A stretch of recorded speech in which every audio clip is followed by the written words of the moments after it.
Faly miarabantsika tsirairay avy indray tonga eto amin'ny famotinana ny lesona faharoa ambin'ny folo isika anio misaotra an'Andriamanitra hatrany isika ny amin'ny hery rehetra izay omeny antsika indrindra ny sakafom-panahy. Ny fahamarinana no voaboasany amintsika mba tsy havery antsika ny amin'izao fiainana izao. Alohan'ny derantsika ny amin'ny famotinana ny lesona dia hivavaka isika. Iranay tsara indrindra-danitro atolotra ianao ny dera ny laza ny atsa sy ny voninahitra. Misaotra anao izay satria mahatsiaro samatra tokoa manana anao. Misaotra anao ihany koa mamaly vavaka ny mpanomponao izay miaina izao fandarana izao. Betsaka ny efa nijoro vavolombelona ary mankasitraka indrindra ny amin'ny fanampianao. Misy koa mbola miandry misy manantena fa tsy adininao izy ireny. Andray ny teninao izay ankehitriny koa azo ny fomam-pananay mba hifantoka amin'ny teninao rery ihany. Aminaran'i Jesosy, amen. Ny lohateny lesonantsika moa dia manao hoe tsy mitsahatra mankalaza an'Andriamanitra. Ny tsenjera dia ny salamo fa 4:330 manao hoe hiran'i Jehovah aho raha mbola velona koa, ankalaza an'Andriamanitra aho raha mbola miaina. Fiderana sy fankalazana ny valy ny asetry ny voary, ny fanomezana avy amin'ny mpamorona. Fahamarinana ara-baiboly roa no miharihary amin'ity famidinana ity. Dia ny voalohany dia fitahiana maro no nomen'Andriamanitra ny zanak'olombelona. Tokony hamofakasitrahana am-pony olombelona ireo fitahiana ireo noho ny halehiben'ny fitiavan'Andriamanitra. Ary faharoa nomena fironana voajanahary hamaly ny fangatahana ataon'Andriamanitra amin'ny alalan'ny fiderana ny olombelona. Tsy maintsy ho avy eo am-pony fiderana sy fankalazana, mampianatra antsika ny fomba hanatanterahana an'izany fiderana izany arak'izay andrasan'Andriamanitra amintsika ny bokin'ny Salamo. Raha ny hoe fankalazana ao amin'ny fitoerana masina no asian-teny dia nasandratra ny tanany manandrify ny olona ny mpisorona rehefa hitso-drano. Ao amin'ny io salamo io dia asaina manandratra ny tanany manandrify ny fitoerana masina ny Levita ary ihany koa misaotra an'i Jehovah.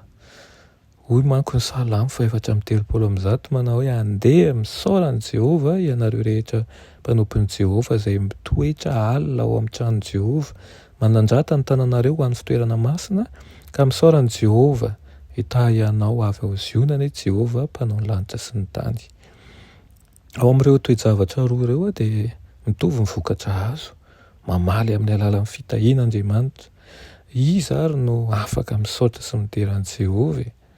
Tsotra ny valiny ireo manao asa fanompoana amin'ny fitoerana masina sy izay rehetra mpanompo sy manompo an'i Jehovah. Satria isika rehetra dia mpisorona voaantso hanompo ny filazantsara. Ho an'izao tontolo izao dia antsoina isika rehetra hanandratra ny tanantsika manandrify ny fitoerana mafina any an-danitra ary hisaotra sy hideran'ny Andriamanitsika.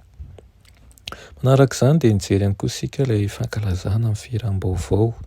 Nahita isika fa misy zavatra manosika ny mpanao salamo hihira firam-baovao. Hita tao anatin'izany ao amin'ny salamo 7:100 ny fifaliana avy amin'ny fahalalana ny mpamorona anazy sy ny mpanjakany. Eo ihany koa ny fahafantarana fa mamonjy azy Andriamanitra, ny fahatsiarovana fa miaraka amin'Andriamanitra na dia anatin'ny aretina azy, ary ihany koa ny fahafantarana fa ho tsarain'Andriamanitra ny tsirariny rehetra amin'ny farany. Isaia koa dia manasa ny rehetra hihira firam-baovao. Inona nefa no votoatin'io hira io? Ny firam-baovao dia fanehoana ny fanandramana vaovao rehetra iainantsika miaraka amin'Andriamanitra. Isaky ny mianatra zava-baovao momba ny famoronana isika, isaky ny mahatsapa fifaliana amin'ny fanatrehany, isaky ny mampahery antsika ihany koa izy, ary isaky ny mamela ny fahatantsika izy. Hira tsy hain'olona hafa izy io, ny voavoatra ihany no afaka hiran'io firam-baovao io any an-danitra ho fifaliana sy fitalaon'ny anjely. Iriko ianao mba ao anatin'izany amin'izany fotoana izany ka hiara-hiran'io tokoa isika miaraka amin'ny Mosesy.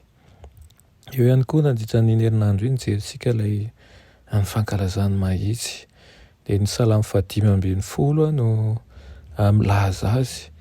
manao hoe Jehova iza no hitoetra amin'ny tabernakelinao, iza no onona ho atendrombohitra ao masina.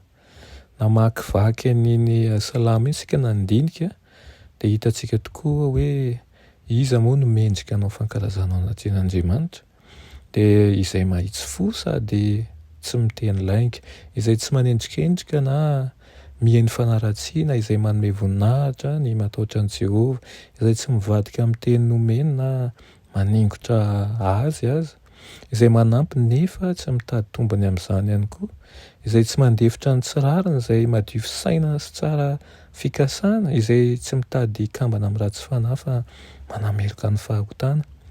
Raha fitinina dia izay mitandrina ny didy sy miaina amin'ny fahamasinana. Tsarovy fa tsy izay tsy manota no marina na masina, fa izay mibebaka sy miezaka manompa an'Andriamanitra amin'ny fo. Mijery ihany koa isika ilay fankalazana amin'ny fomba samihafa.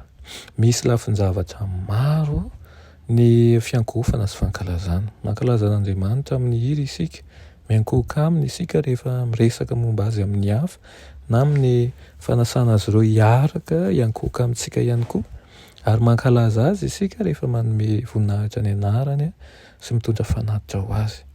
Mankalaza an'Andriamanitra isika satria mahatahotra izy, tsy tahotra nefa izany fa fanajana, fatahorana vokatry ny fibanjinana ny hatsaran'ny masina. Ny fanambarana fa Andriamanitra no mpanjaka sy mpitsara ny olombelona dia anisan'ny fiankohonana sy fankalazana. Raha ny marina ny hafatra izay ho toriana amin'izao tontolo izao amin'ity taranaka ity dia fiankohofana fa tonga ny andro fitsarany. Moa miankohoka amin'Andriamanitra ary ve isika? Moa ve miankohoka amin'Andriamanitra ianao satria hitsaranao izy? Eny, satria marina ny fitsarany ary mifaly amin'izany ny voary rehetra. Ny tapany farany amin'ny lesonantsika dia mahakasika an'ilay fankalazana amin'ny fanahy sy ny fahamarinana.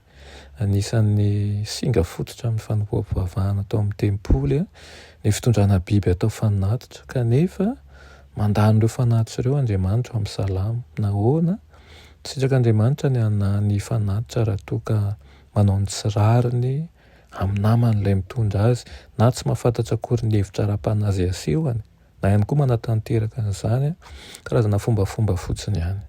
Aoka zava fa tsy ilain'Andriamanitra ny fanatitra, nefa mangataka amintsika izy mba hanolotra an'izany ny aminy. Fanatitra toy inona ary izany takian'Andriamanitra amintsika raha izany izy? Irian'Andriamanitra ny ankofantsika aminy amin'ny fanahy sy ny fahamarinana. Noho izany dia ekeny ny fanatorotoro ho fanatitra, ekeny ny fiderana ho fanatitra, ekeny ny fankatoavana ho fanatitra. Ity mpamaranana dia ity lahatsoratra Madamo White ity indray hamaranantsika azy. Manao hoe ny saintsainao ho fifaliana toy ny inona ny an'ireo anjera any an-danitra mijery antsika. Raha toa ka samy midera an'Andriamanitra sy mitoetra amin'ny Kristy isika rehetra, koa raha misy tokoa fifaliana feno ho an'ny kristianina, nahoana no tsy tokony hanana an'izany isika ary aneho an'izany amin'izao tontolo izao? Fotoana fohy monja dia ho avy amin'kery sy voninahitra lehibe Kristy. Atombohy ny fihirana hira fiderana ka mifalia ety ambany ety. Aoka ny molotra ao hira fiderana ho an'Andriamanitra. Raha mipetraka any an-danitra miaraka amin'ny Kristy ianao dia tsy hitsahatra ny hideran'Andriamanitra.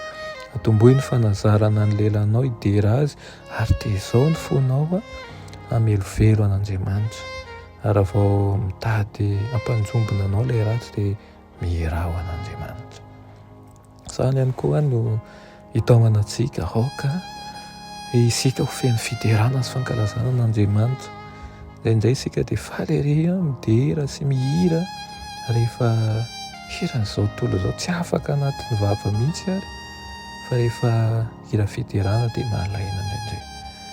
Nefa tena ilay notsika sy tiantsika ilay nanantsika fanantenana dia Kristy, ka tsy mendrika ny hoideraina tokoa ve? Vavaka ho anao ankehitriny mahay asany fanahy tokoa ianao. Azoto hideran'Andriamanitra indrindra ao tokantrano. Vavaka isika. Raha ilay malala tsara indrindra mbola misaotra anao izay ny lesona nomenao anay io. Misaotra satria nampianatra anay zavatra maro ianao nandritra ny herinandro iny. angatanay dia aoka ny fanainao masina amolavolana ka nampiderananao tahaka ny retim-panao salamy reto izahay ka mba mpitiavana sy mba mpakasitrahana no mandrakariva ampianaro izahay hanana fahazarana tsara ny mifanomponanao ka hitombo finoana tsy hanana ihany satria ianao no Andriamanitray anaran'i Jesosy amen.